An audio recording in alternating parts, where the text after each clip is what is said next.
Disfrútenlo. ¿Qué?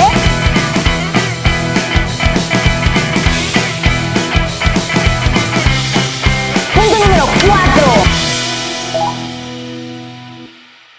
¿Alguna vez se han preguntado cuál religión es la buena? ¿Será que si un día te mueres, llegas al cielo, te das cuenta de que, ay, Dios mío, no era la buena esta, la buena era la otra? Porque hay muchas opciones, ¿verdad que sí? Pero vamos a ver qué dijo Jesús. En Juan capítulo 14, verso 6, es un verso que es muy famoso, la gran mayoría lo conocemos hasta de memoria, ¿verdad? Pero dice la palabra, Jesús hablando.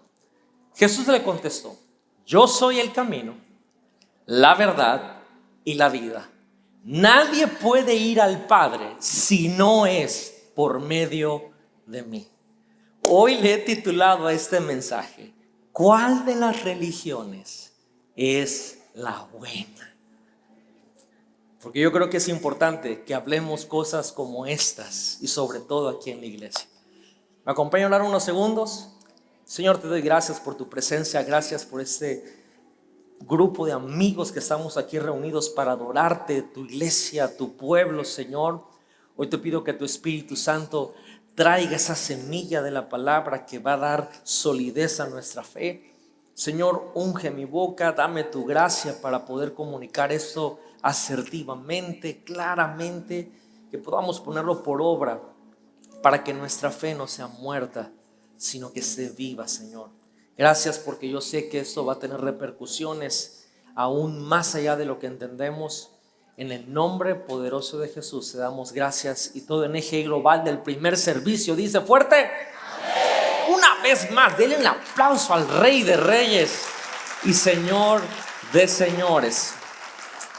Y quiero comenzar hablando acerca de el problema de las declaraciones de Jesús, porque tenemos que ver la óptica de qué está sucediendo el día de hoy en el mundo. Una de las razones por las cuales las personas dudan de Dios, o quisiera decir, dudan del cristianismo, no es por la forma en que Jesús vivió, o ni siquiera la manera en que Jesús amaba a la gente. La razón por la cual dudan es por lo que Jesús afirmó y por lo que Jesús declaró. Hoy en día realmente no hay ningún problema cuando se habla de espiritualidad. De hecho, creo que hoy el mundo completo, la sociedad, está un poco permeada y medio marinada con esto de la espiritualidad, y de hecho hasta es un poco respetado. De hecho, si algún atleta gana algún campeonato, algún partido y dice gracias a Dios, la gente dice genial. Si alguna celebridad gana algún premio por su actuación o por algún disco, alguna canción, y pasan a recibirlo y empiezan a dar gracias, dicen y gracias a Dios, y la gente aplaude. No hay ningún problema cuando se hace ese tipo de menciones.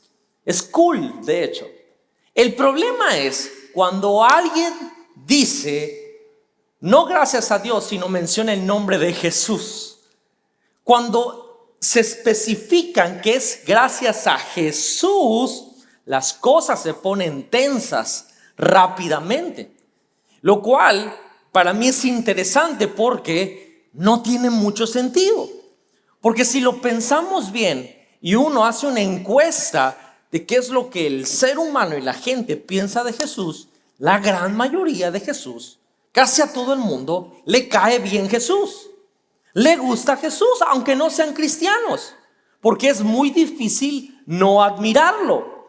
Como hombre amaba a la gente, era abrazado por todos, siempre pasaba tiempo con pecadores que todo el mundo rechazaba. De hecho, ponía en su lugar a líderes opresivos, defendía a las viudas, a los pobres.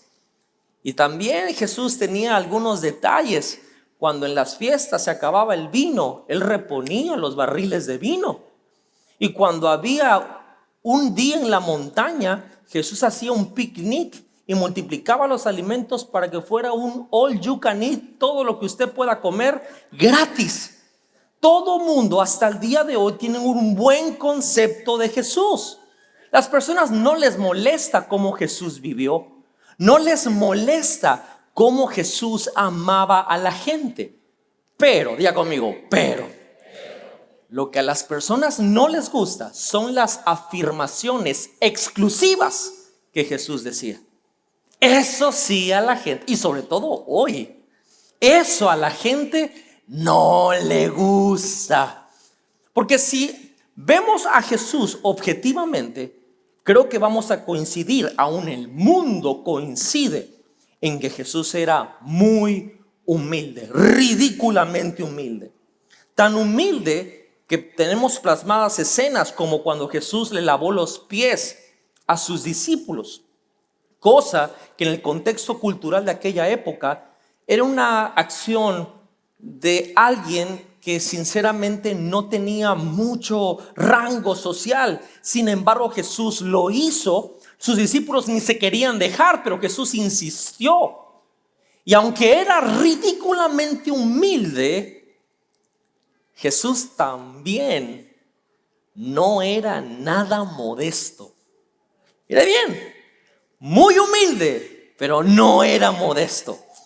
Cuando Lázaro muere, llega al sepelio, donde estaba su familia, y llega su hermana Marta y María y lloran: si tú hubieras venido, Jesús, mi hermano no hubiera muerto.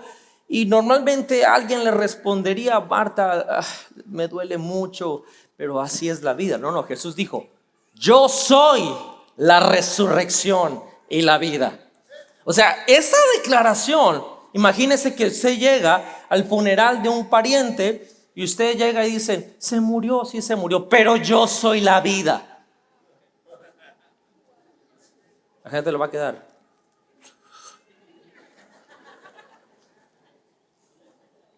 Es una declaración muy atrevida. Estaba sanando un día en el sábado, que en la cultura judía no se podía hacer nada en el sábado hasta el día de hoy, en el Shabbat. Y le llegaron: ¿por qué estás sanando el sábado? Y Jesús, normalmente uno hubiera dicho: ay, perdón, pero es que no puedo dejar a la gente enferma. No, Jesús dijo: yo soy el Señor del sábado. Sí, ahorita decimos amén, lo creemos, pero en ese momento estamos hablando que sus declaraciones eran muy atrevidas y muy exclusivas. Y 2000 años después siguen siendo atrevidas. Es más, Jesús nos dice a nosotros: si tú no me amas más a mí que a tu papá, que a tu mamá, que a tus hermanos, que a tus posesiones, tú no eres digno de mí.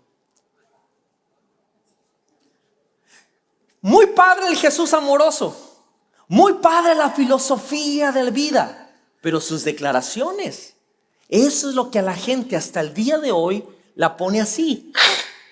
Amigo, una de las razones por las que algunas personas dudan del cristianismo no se debe a la forma en que Jesús vivió, lo que Jesús amó, se debe a lo que Jesús afirmó y declaró.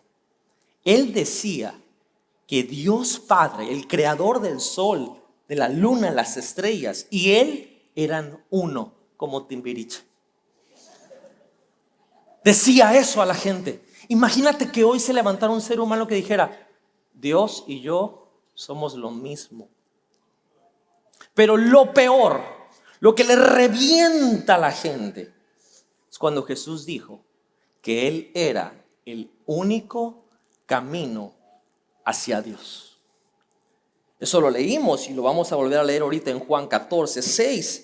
El contexto de la historia es que estaba Jesús con sus discípulos, preguntándoles acerca de cómo verían ellos toda la onda. Ellos empezaron a hacer preguntas. De hecho, Felipe le dice: pues la verdad, nosotros quisiéramos conocer al Padre. Jesús le dice: oye, Felipe, el que me ha visto a mí, ha visto al Padre. O sea, a ver, una pregunta: ¿cuánto les gustaría ver a Dios? O sea, así físicamente. Imagínense que alguien les dijera: si me vieron a mí, ya vieron a Dios. Eso fue lo que Jesús dijo. Y a donde yo voy le voy a hacer varias moradas. O sea, parecía un lunático por ese tipo de declaraciones. Es más, si leemos otra vez, dice: Jesús respondió: yo soy el camino, la verdad y la vida. Sencillito, carismático y modesto el muchacho. Nadie. Ahorita tendríamos marchas por esta declaración.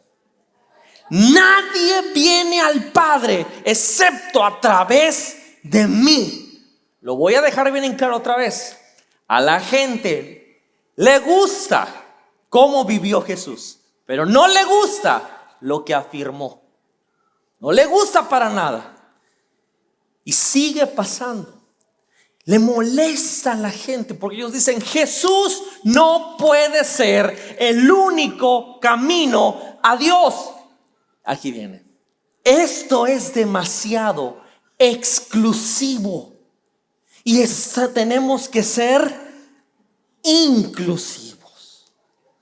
Y esto es lo que hoy en día sacude las fibras nerviosas. Ahora, yo quiero que se ponga en el lugar de la persona común y corriente que habita este planeta. La verdad, entiendo la molestia, porque me digan: la única manera de llegar a Dios, el único camino, ¿quién lo dice? ¿Quién lo comprueba? No es justo. No puede ser tan exclusivo eso. ¿Por qué Jesús es la única manera de llegar a Dios? Y como nosotros agarramos nuestra fe y empezamos a predicar y a decir que Jesús es la única manera de llegar a Dios y que Él es el único camino al Padre, el único camino, la única verdad, la única la vida. Señor, tenga misericordia aquí de su servidor. Comunicamos este mensaje y nos vemos prepotentes, porque la gente empieza a percibirnos como que, o sea, que tu teología es la correcta y tú eres el inteligente y nosotros somos los brutos. Y eso es lo que conlleva al pensamiento que hay hoy en día, que dice lo siguiente: no importa lo que tú creas, mientras seas sincero. Eso es lo que la gente dice hoy. Y le añaden: porque todos los caminos, ayúdame, llevan a, y todas las religiones son iguales. Ahora, ¿sí o no eso se escucha bonito? Se escucha inclusivo, la sirenita. Se escucha todo esto. Pero hay un problema. Por más bonito que se escuche esto, lo triste es que no es verdad. No todos los caminos llevan a Dios. Y no todas las religiones son iguales. No lo es. No lo es. No son lo mismo. Me encantaría decirte: si tú crees en esto, pero eres sincero, me encantaría decirte esto, pero esto no es verdad. Y lo que quiero hacer hoy, como cristiano, como hijo de Dios y con mucho respeto, es que quisiera tomarme el tiempo muy cortito. No le voy a hacer justicia a tratar de explicar las religiones más fuertes que hay en el mundo, porque quiero que encuentres y que veas, ojo, no se espanten, que hay cierta belleza en muchas de las religiones del mundo. Y rápidamente quiero que las veamos. Vamos a ver sus características. Voy a explicar brevemente en qué consisten y lo voy a hacer con mucho respeto, porque de verdad hay belleza en muchas de ellas. De hecho, quiero que veamos que no todas son lo mismo. Y solamente me voy a enfocar, porque hay miles de religiones en el mundo, en las más fuertes que existen en nuestro planeta. Por ejemplo, el budismo. ¿Cuántos han escuchado del budismo? Levante su manita. ¿Qué cree el budismo? O sea, ¿en qué consiste la religión del budismo? Primeramente, a lo mejor esto va a ser un shock para muchos de ustedes, pero el budismo no hay Dios. No hay Dios. Y en el budismo no existe un final existencial. Ahorita profundizo un poquitito en esto. Lo que ellos creen son en renacimientos innumerables, llamados reencarnación. Por eso no existe un final existencial. O sea, si tú mueres, reencarnas en otro ser. A lo mejor en tu vida pasada fuiste un hipopótamo y hoy tienes problemas para bajar de peso, según el budismo. Y ellos creen que si en la vida obras bien, en tu próxima vida reencarnas en algo lindo. Ellos le llaman karma. Según el budismo, ¿qué habrás hecho en tu vida pasada para que reencarnaras en lo que eres hoy, va? Prácticamente ellos creen que no hay final. No hay final. Eso es la religión del budismo. Ahora está el hinduismo, que es muy similar, pero no son iguales. Aunque son parecidas, no es lo mismo. En el caso del hinduismo, ellos creen en que ellos sí tienen un Dios, pero ese Dios es impersonal. No es un Dios que te acercas uno a uno. De hecho, te acercas a ese Dios a través de deidades, de estatuas y de ídolos. De hecho, si usted viaja a la India, va a ver que tienen miles de deidades. Y a través de esas deidades se acercan a ese Dios porque ese Dios es imperdonal. Ahora, el budismo y el hinduismo tienen algo en común. No existe para ellos el perdón de pecados. No existe. Para ellos no, simplemente no existe. Y en el hinduismo hay una situación. Tampoco para ellos no hay una ayuda sobrenatural en la vida. Estás solo. Aunque hay un Dios y te acercas a ellos a través de deidades, no hay una ayuda sobrenatural en tu vida. Y ellos también creen en el karma. Pero para ellos el karma no es para la reencarnación. Para ellos el karma es de que si tú haces algo malo, se te regresa algo malo. Una semblanza a lo que nosotros conocemos como la ley de la siembra y la cosecha. ¿Vamos bien? ¿Estamos aprendiendo algo? La tercera religión que quiero mencionar, ojo, con mucho respeto, estoy haciendo un recorrido muy rápido porque quiero llegar a un punto. Es el Islam. Yo estoy hablando de las religiones más grandes en el mundo. El Islam, ellos adoran a Alá, que es, según ellos, el único Dios. Y en esta cuestión de que adoran a Alá, para ellos Alá sí es un Dios personal. Ellos sí consideran tener una relación uno a uno con Alá. Ellos no tienen dioses secundarios. No hay deidades por ahí. Para el Islam, las imágenes, los ídolos son de prohibición total. De hecho, si alguien te cacha en el Islam teniendo un ídolo, te matan. Imagínese si lo aplicáramos eso a la fe cristiana. Si tu ídolo es Peso Pluma, imagínate.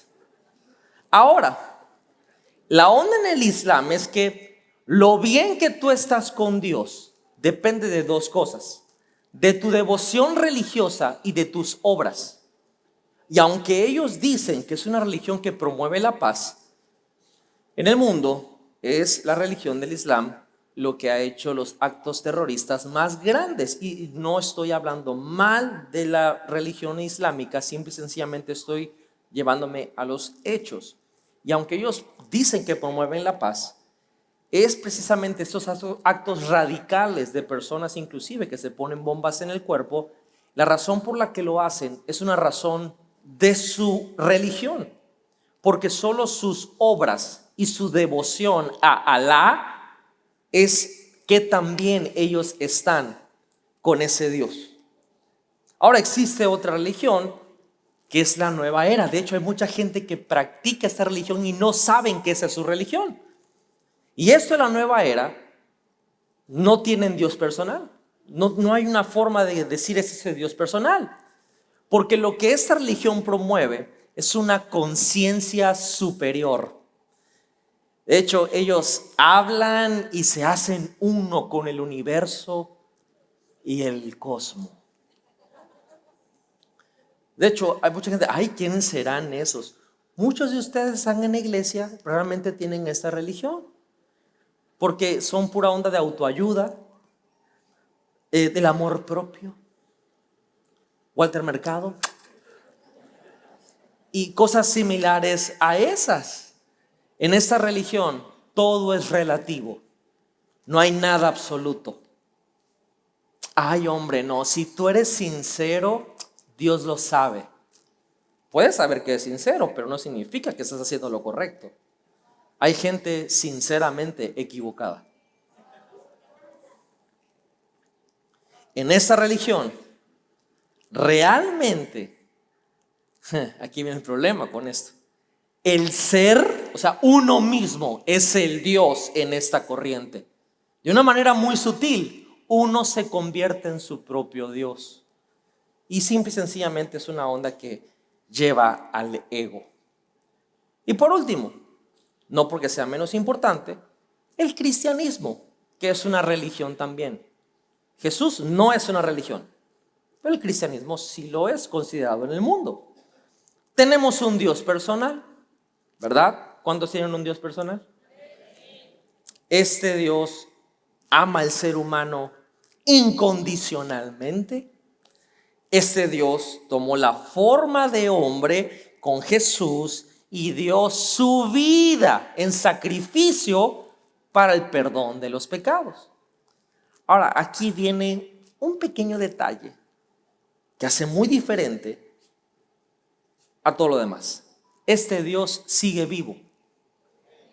Este hombre sigue vivo. O sea, murió, pero en 3 días se levantó. Y no a jalarle las patas a sus familiares. Se levantó completito y está sentado a la diestra de su Padre, reinando hasta el día de hoy. Ahora, eso es todo, Chepe. ¿Dónde andabas? Te extrañaba yo. ¿Se dan cuenta que hay belleza en todas las religiones, pero no todas son lo mismo? Y no todas te llevan al mismo lugar. Lo que hoy quiero hacer, y quiero invitarles, de hecho, si podría rogarles, y no importa si es la primera vez que tú vienes o tienes 30 años viniendo, es que consideres a Jesús. No una religión, que consideres a Jesús. No a la iglesia, ni siquiera a nuestra iglesia, no a la vida de los cristianos, porque desgraciadamente a veces en nuestra misma iglesia hay cristianos que no parecen cristianos. Y la gran mayoría de los cristianos en el mundo somos imperfectos. La realidad, la mayoría de nosotros no representamos muy bien lo que Jesús es. Y no representamos bien la fe. No una religión, la fe. Y de hecho, y no quiero que ponerme el parche, ni siquiera me consideres a mí. No, ni siquiera mires mi vida, porque realmente, aunque no quiero, muchas veces tengo muchos errores y tengo el potencial de decepcionar a muchas personas. Créeme, lo hago todos los días. Lo que quiero es que consideres a Jesús. Y quiero invitarte que consideres 3 áreas de su vida. La primera es que me encantaría que consideraras el ministerio de Jesús, la vida de servicio de Jesús. Y quiero que miremos el resultado que había donde Jesús iba con su ministerio. Porque el ministerio de Jesús contrastaba con este grupo de personas en aquella época llamados los fariseos. Los fariseos se consideraban perfectos, despreciaban al pobre, al enfermo, a las viudas y a los pecadores. Pero todos los que eran despreciados, todos los ignorados, todos los rechazados, Jesús los amaba y los aceptaba y les hablaba las buenas noticias, el mensaje que él traía. De hecho, en Marcos capítulo 2, verso 16, la Biblia dice: cuando los maestros de la ley, que eran fariseos, vieron a Jesús, comiendo con los pecadores y recaudadores de impuestos, le preguntaron a sus discípulos: ¿por qué come con los recaudadores de impuestos y los pecadores? Al oír esto, Jesús les dijo: no son los sanos los que necesitan un médico, sino los enfermos. No he venido a llamar a justos, sino a pecadores. Imaginémonos la compasión que él tenía por aquellos que tenían problemas difíciles, muy parecidos a nosotros. Ahora, no solamente eso, mira las obras, mira los milagros de Jesús. Los ojos de los ciegos se abrían, los oídos de los sordos se destapaban, los paralíticos se levantaban, los muertos resucitaban, las suegras sanaban. Milagro. Expulsaba demonios, caminó sobre el agua. O sea, Jesús, su ministerio era un ministerio que hacía temblar al grupo religioso de aquella época. Es más, amigos, los críticos no cuestionaron la validez de los milagros de Jesús. Lo que querían es que Jesús se detuviera, porque esos milagros hacían que la gente creyera. Decían: deja de hacer milagros, deja. ¿Quién te sanó a ti? Un ciego y un paralítico dijo: yo no sé quién es el que me sanó, pero lo que sí puedo decir es que de verdad me sanó. Esa gente quería pararlo, porque su ministerio tenía un impacto positivo en las personas. Y si usted piensa que eso es parte histórico, solo hace falta con ver 360 grados en este auditorio, porque yo creo que muchos de nosotros somos el resultado del ministerio de Jesús. Personalmente, soy el resultado del ministerio de Jesús. Mi historia es que estaba perdido y que no podía dejar de hacer lo malo, aunque yo quería dejar de hacer lo malo. Y un día, en un encuentro, sirviendo en un baño, un día me arrodillé y sentí tanto agradecimiento por saber que Jesús me había alcanzado y que me dejaba servirlo a Él y a la gente. Y cuando me levanté de limpiar ese baño, en ese momento que Dios realmente entró en mi vida y Jesús entró en mi vida, me levanté totalmente diferente. No lo puedo explicar con palabras, pero en mi interior ocurrió un milagro. Mi vida cambió por completo. Mi mente, mi corazón comenzaron a inclinarse a Dios. Y lo que yo no podía dejar en mis propias fuerzas, con la fuerza del Espíritu Santo, poco a poco fui venciendo pecados. Sigo venciendo, sigo teniendo batallas. El ministerio de Jesús cambió mi vida. Y es lo que me encantaría que consideres. No un montón de palabras y de que vocabulario y que inclusivo, exclusivo, sino el ministerio de Jesús. Pero lo segundo que me encantaría que consideraras es que consideres la resurrección de Jesús. Porque esto es el baluarte de nuestra fe. Recapitulemos. ¿Qué es lo que sabemos de este Dios en esta fe que nosotros le llamamos cristianismo?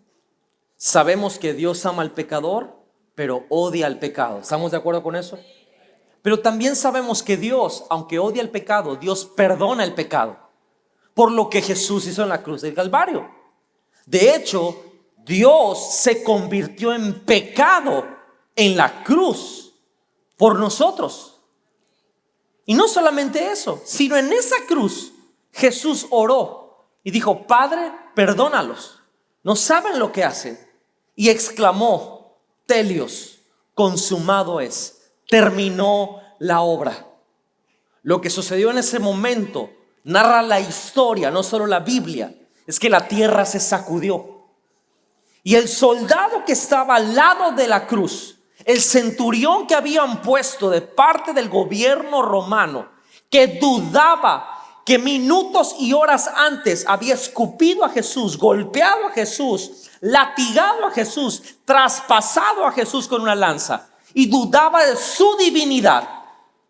Ese hombre exclamó, y está documentado, que dijo lo siguiente: sin duda este hombre era el Hijo de Dios. Y pareciera que es una historia dramática y conmovedora solamente. Qué bárbaro, matamos al incorrecto. Pero 3 días después, la piedra se movió. 3 días después, la tumba quedó vacía. Jesús resucitó. Y de hecho, Pedro, en el libro de Hechos, capítulo 3, verso 15, dijo lo siguiente: mataste al autor de la vida, pero Dios lo levantó de entre los muertos, y somos testigos de eso. Yo puedo decir 2000 años después de ese suceso que fue histórico, pero al mismo tiempo fue espiritual, yo puedo ser testigo de esta resurrección porque he experimentado no a un Dios histórico, he experimentado a un Dios vivo que resucitó hace más de 2000 años. Ahora, ¿qué dice la gente? Y hay documentales en la televisión que están todos tergiversados, que dicen que eso fue planeado, que los discípulos de Jesús planearon esto. Pero para creer dicha teoría, tendríamos que creer que los discípulos, ojo, movieron una piedra de 5 toneladas, que sacaron el cuerpo y lo escondieron en alguna parte, y que 11 individuos superaron a una legión romana entrenada y armada y que había conquistado el mundo conocido. 11 pescadores le ganaron a una legión. Y que el testimonio histórico de los guardias, que no solo está en la Biblia, sino está en los documentos históricos, fue prefabricado. ¿Realmente esperamos que cualquier persona de pensamiento racional logre creer que 11 personas promedios de pueblos pequeños, pescadores, lograron el ardid más elaborado y engañoso de la historia de la humanidad, y que lo mantuvieron en secreto, y que después de 2000 años ha durado este engaño, y que todo lo que sucede es por un engaño? Tendríamos que creer eso, lo cual en experiencia personal no ha sido así. Y tendríamos que creer que dieron su vida por este engaño, que murieron sin motivo personal y con una pérdida máxima a la misma vez. Porque si recordamos, esos 11 individuos fueron martirizados, excepto uno, Juan. Juan no murió martirizado porque al tipo lo echaron en una olla como para hacer papas a la francesa, en una paila de aceite hirviendo, pero no le pasó nada. Porque Jesús dijo: tú no vas a morir como los demás, porque él fue el único que llegó a los pies de la cruz cuando todos los demás huyeron. ¿Pero qué hizo el mundo? Eso es una onda, se la jalaron, ese es Jesús. No, los discípulos guardaron el cuerpo para que todos creamos. No, considera no solamente el ministerio de Jesús, considera su resurrección, porque su resurrección para nosotros es la base de nuestra fe. Nosotros no creemos que Jesús se quedó en la cruz, creemos que Jesús resucitó al tercer día y que está vivo. Considera el ministerio, considera la resurrección, y por último, considera el mensaje de Jesús. Porque nuestra labor, por lo menos en esta casa, en esta iglesia, no es hablarte de religión, es hablarte de Jesús. Nuestro valor número uno en esta casa es que Jesús es nuestro mensaje. Y fue el mismo Jesús que dijo: no creas en todos los espíritus, prueba a todos los espíritus y a todos los mensajeros, porque van a venir ángeles que van a decir que vienen de parte de Dios. Van a venir muchos profetas que van a ser falsos. Y hay una forma de comprobarlo: por si se les aparece un demonio, un ángel, lo que sea en la noche. Si se les aparece, no sal corriendo, pregúntale esto primero. Mira, 1 Juan capítulo 4, verso 2. Así es como puedes reconocer el Espíritu de Dios. Todo espíritu que reconoce que Jesucristo ha venido en la carne es de Dios. Así que si te jalan las patas, ¡ay!, dile: Jesús vino en carne. Si te dice no, ya estás listo. Pero si te dice que sí, dile: oye, estamos del mismo lado, chao, tranquilo. El punto es que hay muchas personas que dicen hablar de Dios, pero su mensaje no es el mensaje de Jesús. Hace unos días se fue con el Señor uno de mis predicadores, teólogos, maestros favoritos que he tenido durante mi vida, el hermano Tim Keller. Y de él aprendí muchísimas cosas. Y las escrituras, por ejemplo, dicen muy seguido que Jesús vino, pero solamente dice que nació una vez. Y eso es curioso, porque aunque la Biblia, por supuesto que Jesús nació en Belén, por supuesto, constantemente su declaración es que Él vino a este mundo. ¿Por qué razón? Porque si Él dice que vino a este mundo, significa que estaba en un lugar antes de venir a este mundo. Y esto, su mensaje, es que Él viene a traer buenas nuevas desde un lugar donde Él quiere llevarnos. Y este mensaje es lo que hace que todo cambie. Porque cuando Jesús vino al mundo, tuvo 3 años de ministerio. Nosotros llevamos 33 años de iglesia y no hemos hecho ni el 2% de lo que Jesús hizo en 3 años y medio. ¿Por qué? Porque es que Él vino. Y cuando resucitó, regresó de donde vino. Y este hecho separa al cristianismo de otras religiones del mundo. Porque, verás, religiones orientales te enseñan a escapar del mundo a través, por ejemplo, de etapas de conciencia. Que el chakra, que la meditación, que hace el la y no sé qué cosa, y que te van a dar paz. Y lo que te dicen es, escapa del mundo. Y tú allá, para que no vivas las banalidades del mundo. Y digo, qué bonito. Religiones no orientales, sino de acá del oeste, te enseñan y te dicen que tu comportamiento moral es lo que te hace escapar de este mundo. Y se basan solamente en su comportamiento. Pero la fe en Jesús enseña que Dios amó al mundo, que vino a nosotros para hacer por nosotros lo que nosotros no podíamos hacer por nosotros mismos. Lo quiero decir así: Jesús vino a traer salvación. Y la salvación de Dios no es para escapar de este mundo, sino para redimir al mundo, la muerte, la enfermedad, la pobreza y el dolor. Si algo nos enseña la fe en Jesús, es que no estamos escapando de este mundo, estamos enfrentando este mundo. Y que Él vino a redimir nuestra alma. Él vino a traer salvación, no para que digas, ya llévame, Señor, porque esta vida es un via crucis, el caballo blanco. Yo no quiero un caballo blanco, yo quiero tener la vida eterna, la vida Zoe. Y esa vida eterna es una vida donde puedes disfrutar tu propia existencia, tu matrimonio, tus hijos, tu trabajo, tu ministerio, el propósito de Dios que te ha dado en tu vida. Dios no quiere hacer personas que quieran escapar de la existencia. Dios trae personas que disfruten el estar vivos. Eso es la salvación. De hecho, Apocalipsis 21:4 dice: Él limpiará cada lágrima de sus ojos. No habrá muerte, duelo, llanto, dolor, porque el viejo orden de las cosas ha pasado.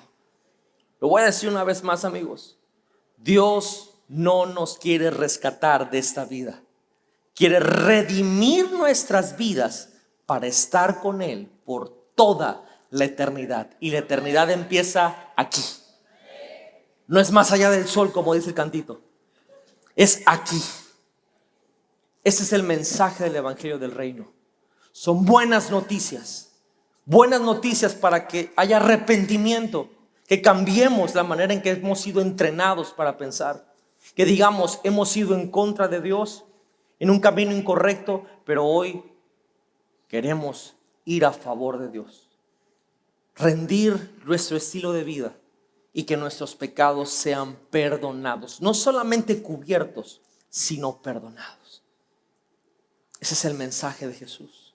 Que hay vida, que hay esperanza, que hay perdón de pecados. No es una varita mágica que soluciona todo, sino que te ayuda a enfrentar. Eso es la redención, enfrentar todo lo que te había ido mal y salir victorioso. Por eso somos más que vencedores en Cristo Jesús. Si consideramos el ministerio de Jesús, si consideramos la resurrección de Jesús, si consideramos el mensaje de Jesús, entonces, ¿en qué vamos a creer? Y si alguien me ayuda en el piano, por favor. ¿En qué vamos a creer? Yo no puedo convencerte. Ni siquiera lo voy a intentar, porque esa no es mi función, esa es la función del Espíritu Santo.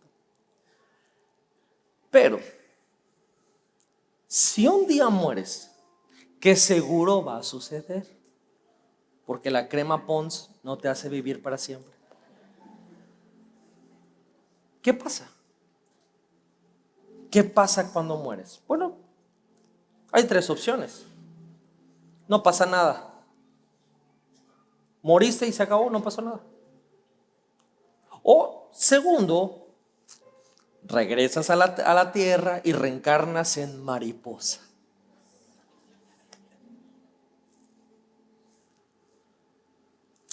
O cuando mueres te encuentras que hay dos lugares: el cielo y el infierno. Ahora, te garantizo, un día vamos a morir. O sea, eso va a pasar. Y mi consejo como alguien que ama a la gente, ama a las personas, es que pensemos y decidamos bien. Vamos a suponer que no pasa nada, que la fe en Jesús y el estilo de vida que Jesús propone, no hay vida después de la muerte. Supongamos eso. Aún si no pasara nada después de la muerte, creo que el estilo de vida que Jesús me propone es el mejor estilo de vida que puedo vivir. El de perdonar, el de no vivir estresado, el de no vivir sin temor, el de ser generoso, el de amar a los demás, el de poder disfrutar lo que tengo, en que el amor al dinero no destruya mi vida ni todo lo que realmente amo. Ser fiel a una persona, ser leal, santificarme cada día, vivir con pureza, ser un ejemplo para mis hijos. Si aún no pasara nada, elegir a Jesús sería la mejor opción. Esa es mi toma personal de mi fe. Porque mucha gente me pregunta a veces en algún debate y me dice: ¿y qué pasaría si todo lo que tú crees no es cierto cuando te mueras? Estaría totalmente satisfecho porque viví increíblemente bien una fe que es digna de seguir. Y le respondo: ¿y qué pasaría si tú te mueres y si es cierto lo que yo te estoy diciendo? Porque si lo que tú me estás diciendo, que no hay nada después de la muerte, es verdad, yo viví increíble. Pero si tú te mueres y lo que yo te digo es verdad, te vas al infierno, compa.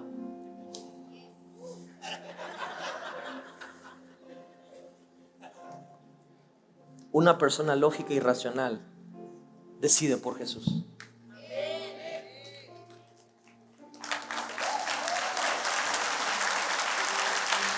Es muy sencillo.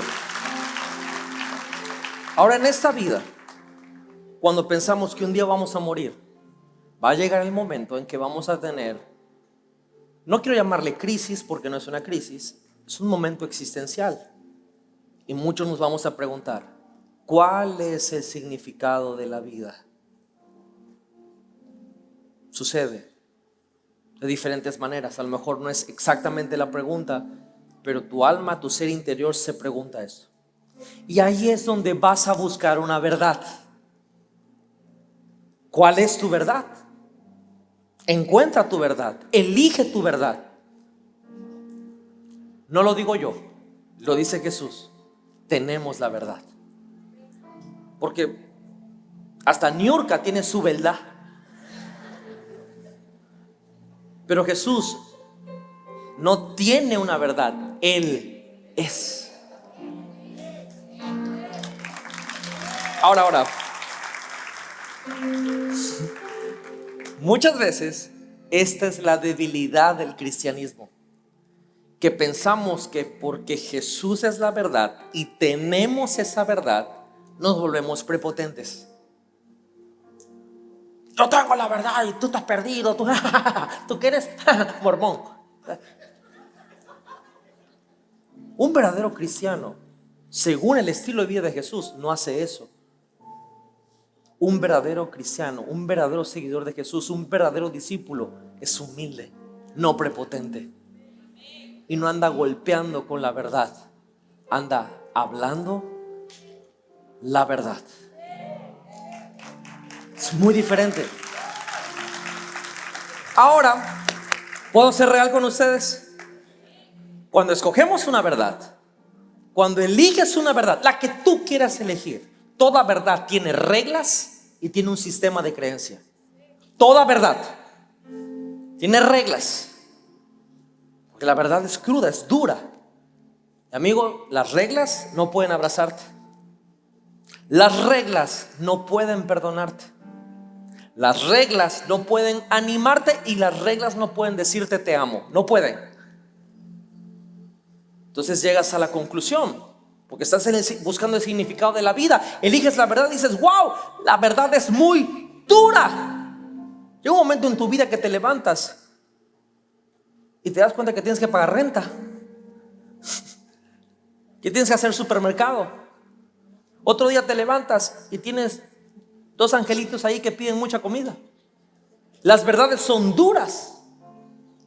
Y supongamos la verdad que tú elijas, te vas a dar cuenta, ojo, mira bien que eso es bien fuerte, que la verdad por sí sola no es el significado de la vida. Entonces, si no es la verdad, ¿cuál es el significado de la vida? Y es donde la mayoría de los seres humanos corremos, decimos, intentemos el amor, porque el amor es bellísimo. Y entonces empezamos a decir, ok, el significado de mi vida es encontrar a alguien, que ese alguien complete todas las fantasías de perfección que tengo, que me cuide, que me ame, que sea perfecto, que esto y el otro, por aquí, que por allá, y que nunca me deje, y que siempre me responda bonito, que nunca se enoje, que no haga del baño, que no se tire gases, y el problema es que te enamoras y hasta dejas el enamoramiento y se consolida un amor sólido, buscando el significado de la vida. Te vuelves romántico y poético y dedicas canciones y regalas flores, chocolates, globos y cosas más caras. Pero te das cuenta que cuando estás en el amor, esta persona que amas es imperfecta, igual que tú, con mentiras, egocéntrico o egocéntrica, y te decepciona. ¿Y qué terminamos haciendo? Así como la verdad no puede amarte, a los que amamos no son verdaderos. Y nos decepcionamos de la vida. ¿Qué significa la vida? Porque la verdad es muy dura y el amor es mentira. Y abandonamos la verdad y somos cínicos sobre el amor. Odio el amor, me da asco. Y así es como la sociedad, así es también como muchos en la iglesia estamos viviendo el día de hoy. Pero te recuerdo lo que Jesús dijo: soy el camino, soy la verdad, yo soy la vida. Lo que voy a decir es muy duro decirlo, pero o esto es cierto o Jesús está loco. Si este hombre me dice que Él es el camino, que no es una, Él es la verdad y que Él es la vida, tengo que ver si es cierto. Y lo que aprendí es que cuando aceptas a Jesús y cuando crees en Jesús, Jesús no es un hobby. Jesús no es algo que usas un día a la semana en tu vida. Jesús no es un bombero que te hace sentir bien en momentos que te estás quemando. Y definitivamente Jesús no es una terapia. No lo es. ¿Lo que dijo es cierto o es una locura? Porque Jesús, si lees y si convives con su estilo de vida, te vas a dar cuenta que no es medias tintas.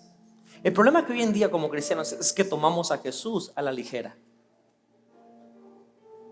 Jesús no es solo llegar a la iglesia. Jesús no solamente es hacer cosas bonitas o buenas obras. Creer en Jesús es un arrepentimiento de verdad. Es una sincera examinación y entender de que Él es la vida y que un día no vamos a estar más en la tierra. Y como gente inteligente que usted es, tenemos que aprender a hacernos buenas preguntas. Por eso te pido que consideres a Jesús. Porque te reitero, su declaración es la siguiente: que Él es el único camino a Dios y que Él es la vida que estás buscando. Que Él es la verdad. Ahora, ya dejamos esto bien en claro. Porque si vemos a la verdad como una idea, ya vimos que esa verdad es muy dura, que no puede abrazarnos, amarnos, perdonarnos. Pero si elegimos a Jesús, podemos decir lo siguiente: que la verdad no es una idea, que la verdad es una persona. No es una idea, es una persona. Entonces, si la verdad es una persona, porque la verdad es una persona, Jesús es una verdad que puede amarte. Porque el ser humano va a buscar el significado de la vida en esas dos cosas, en verdad y en amor. Y Jesús encarna y personaliza estas dos cosas que el ser humano siempre va a buscar, verdad y amor. Jesús es una verdad que puede amarte. Y eso no hay religión en el mundo que ni siquiera lo ofrezca.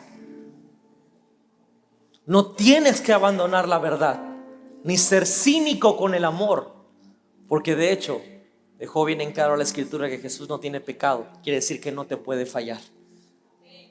Por eso, como ser humano, consciente y voluntariamente, como hijo de Dios, como cristiano, yo puedo declarar que Jesús es el nombre que está por encima de todos los nombres. Para mí es mi fe. Es el significado de mi vida. ¿Cuál es el significado de la vida entonces?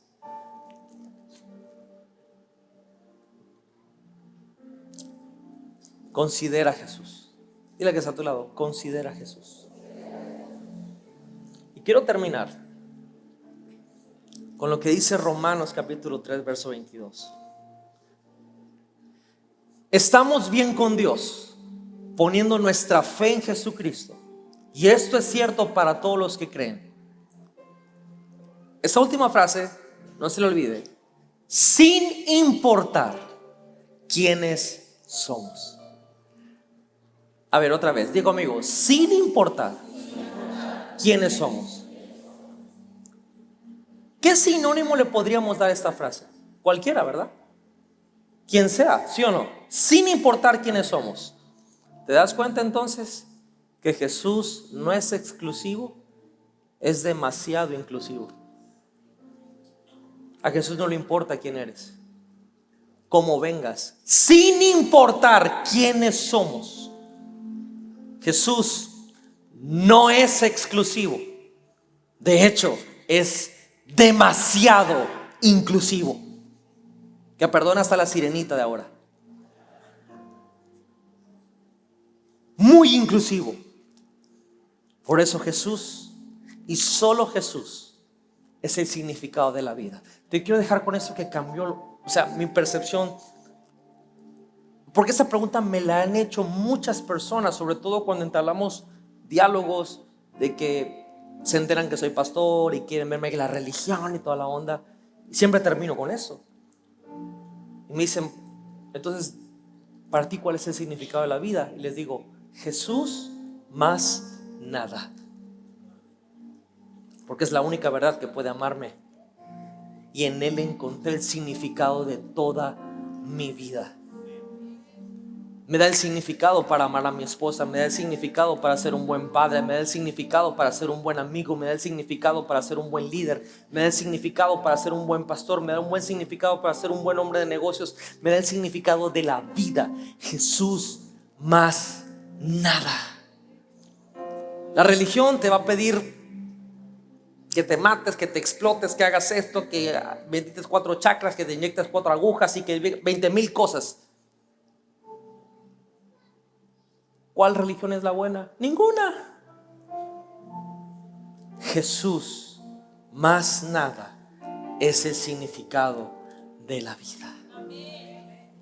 Y amigos, hoy, quizá por mucho tiempo, has venido a la iglesia y te gusta la alabanza, la prédica, pero mi pregunta es realmente Jesús el significado de tu vida? ¿Es realmente Jesús tu todo? ¿O es un hobby? ¿O es un día de tu semana? ¿O es a donde corres cuando hay una crisis solamente? ¿Tu fe está puesta en Él? ¿O solamente es un concepto muy bonito que tienes?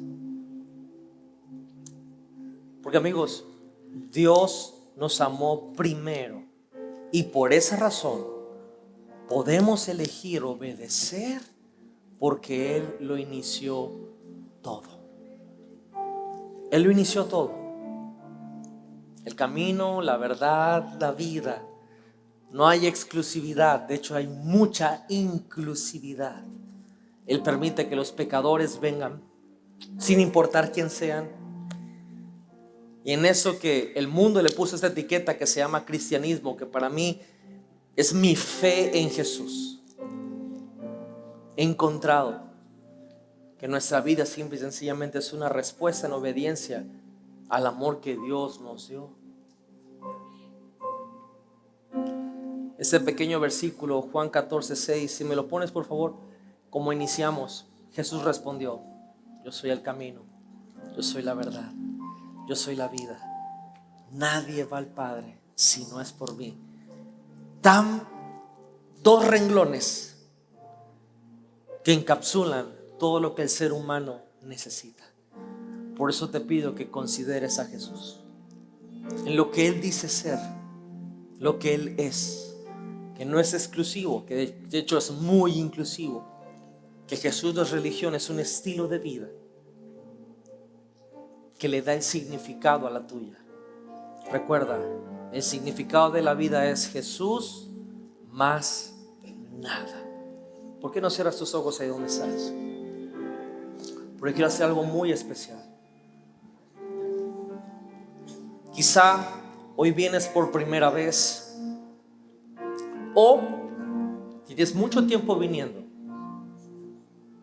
y quizás has tratado esto como una religión, lo cual no lo es. Hoy quiero que consideres a Jesús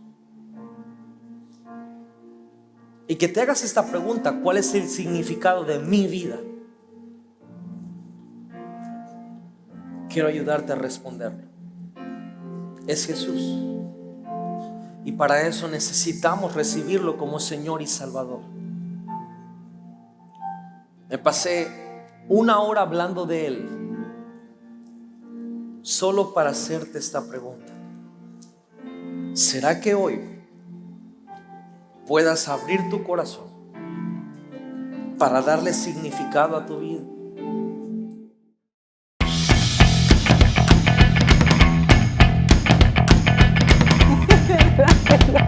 Disfrútenlo.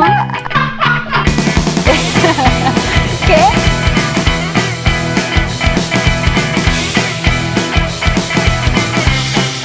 Punto número 4.